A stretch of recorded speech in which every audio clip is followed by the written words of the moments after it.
আজ ছিল আমাদের বাড়ির পাশেই একটা দিদির বাড়িতে অষ্টম প্রহরের অনুষ্ঠান। তো আজকে থেকেই শুরু, আজকে অধিবাস। আর বিকালবেলা আমরা সবাই রেডি হয়ে চলে এসেছি। এখন সবাই মিলে যাওয়া হবে গঙ্গা বরণ করতে, তারই প্রস্তুতি চলছে।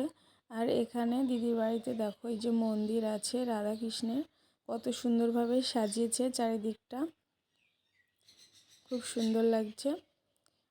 আর এদিকে সবাইকে তিলক দেওয়া হচ্ছে। আজকে আমরা সবাই লাল সাদা শাড়ি পরেছিলাম করতে যাওয়ার জন্য। আর এক্ষুনি বেরোবো আমরা।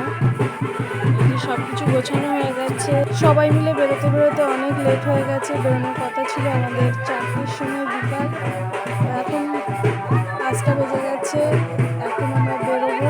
এই যে বরণডালা সব কিছু সাজিয়ে নেওয়া হচ্ছে, এবার মাথায় তুলে দেওয়া হচ্ছে জন্য।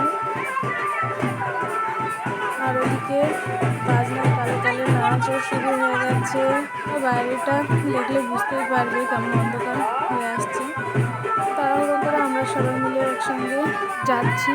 তো আমরা ঘুরেছিলাম আমাদের পাড়াটা সব, তো ঘুরে অনেক মজা হলো, নাচানাচি হলো। দেখো তোমরা কেমন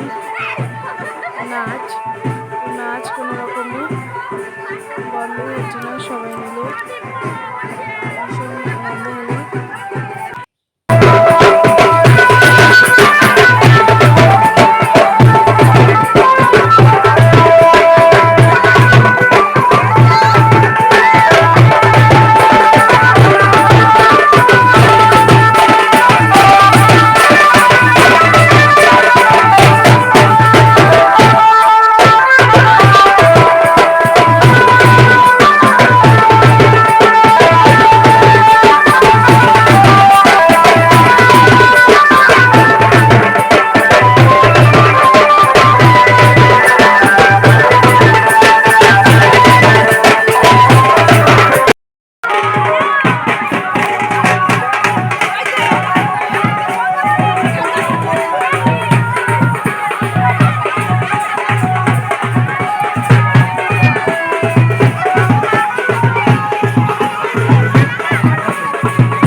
ঘাটের কাছে ভিডিও নিতে পারিনি, কেননা অন্ধকার ছিল একদমই, ওর জন্য।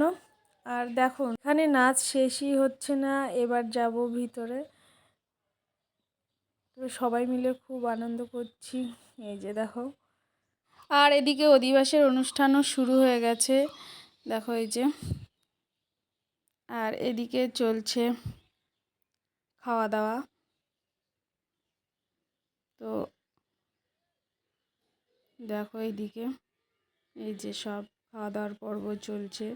তো দেখা হচ্ছে অন্য আরেকটি ভিডিওয়। ততক্ষণে সবাই ভালো থাকবে।